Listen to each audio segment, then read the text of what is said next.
Black women. I've launched this campaign on my show, Believe Black Women. I want to get your take on that organically. Phyllis Wheatley, who began to chronicle life through poetry and through stories.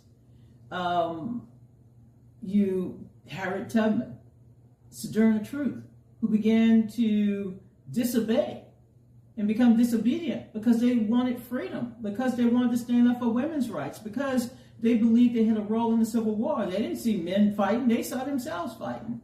I mean, people often talk about the great leadership of Thurgood Marshall, but they forget Polly Murray. They forget the judges. They forget the lawyers who also helped to set the clock in motion to change. We remember Rosa Parks just as sitting down, but also she was a strategist who worked throughout the rest of her life, not only helping to make Dr. King's birthday a national holiday, but serving as a staff member for John Conyers, who championed that along with many others on Capitol Hill. Coretta Scott King, Dorothy Height, Mary McLeod Bethune, Ida B. Wells. I mean, we come from a long tradition of fighters. Fannie Lou Hamer. I tell people I'm on the DNC today because of Fannie Lou Hamer. Not only to take my seat at the table, but I've served as interim chair not once but twice, vice chair for 8 years, chair of the voter registration and participation committee inside the DNC for well over 5 years. And so if you want to keep thriving, you need Black women part of the process, because Black women have historically shown that we are courageous, we're visionaries, and we're willing to fight and to develop the strategy in order to win and be victorious, not just for our people. We've never been just self-centered on ourselves or our people. We've been self-centered on America's promise. And while freedom was delivered to us through war, we were not, there was a civil war. Correct. And people must remember that. And there was a civil rights movement. People bled on the bridge so that we can cross bridges today. And we're not going to have anything without fighting. Every generation is in a fight for their life, as I've come to understand humbly. Thank you. Yeah, sorry to tell you. You signed up for the movement, whether you know it or not. The day you came out into the world, you signed up for the movement. Buckle up, buttercup. Listen, let me ask you, for the no vote, I speak to that extensively on my show. A third. There was a number of millions of Americans that just sat it out, rode the fence. Although a number of us Black Americans showed up and showed out, by statistical data and the fact that we aren't the majority, it's not enough. What would you say to not only Black Chicago, Black America, for those that are contemplating no vote, not voting again, not ever voting because of the disturbia that we see, not only in this regime, I affectionately call it a regime, this administration, but just the outcomes, the disappointment? How would you motivate them, and what would you say?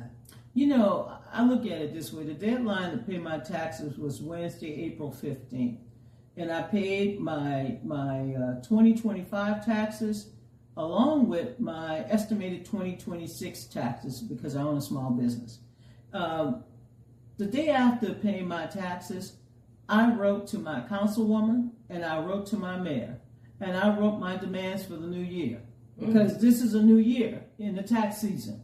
Now, we have to see ourselves as participants in our own government. This is about self-rule. Self-rule. What is wrong? People don't understand. Do you understand how to run your household? Do you know how to run your business? I'm trying to tell you. Do you know how to run what you run? And including me, I run my mouth. That's why I'm sitting here with every piece of paper I can, because I want to know what's happening in Iran before I go out and speak about it on television. I know what I want to say because I study the conditions of where the people are, where the fighting is, and what is the strategy to end the war.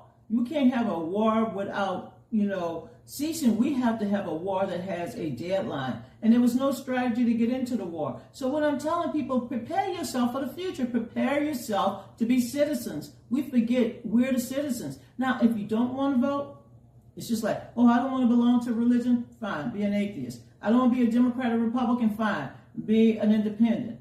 But I tell you one thing, this country was based on self-rule.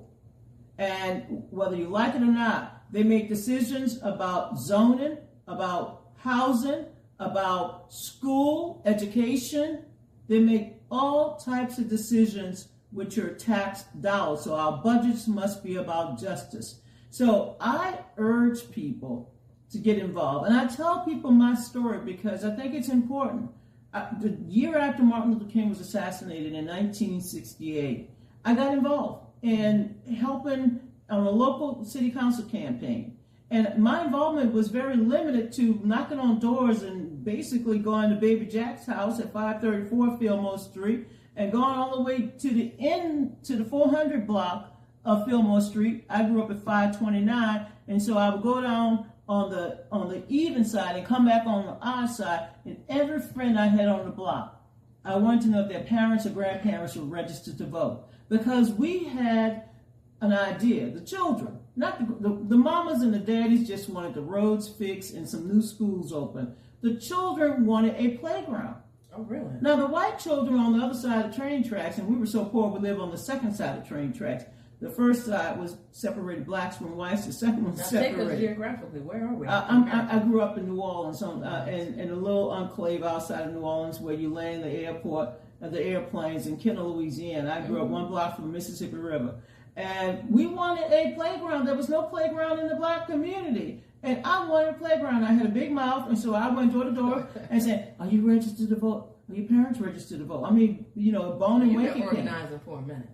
I love organizing. I like to get stuff done. I organize my brothers and sisters. I'm the third of 9. They used to tell my mother to fire me. And I'm like, for what? I'm just keeping y'all organized.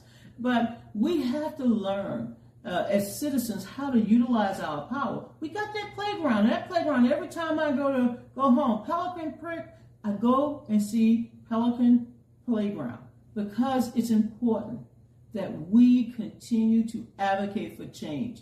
Whether you want businesses located in your community, whether you want new zoning laws passed, whether you want to... I even fought for a bus stop at 16th and Buchanan, and I don't even catch the bus no more, okay? I just thought someone had to fight because I saw older people, and I'm old too, I saw older people walking blocks. Mm-hmm. They wanted them to go all the way to Upshur. That's 5 blocks in the cold. Now, I'm talking to people from Chicago. I'm not... can you imagine? Y'all cold is like 40 degrees. That's cold. Okay, and anything, unless you put cream and sugar on it and call it a snowball, you don't want nothing cold. Or a cocktail. That's another conversation when you turn my age, okay? All this personality. Oh, yeah.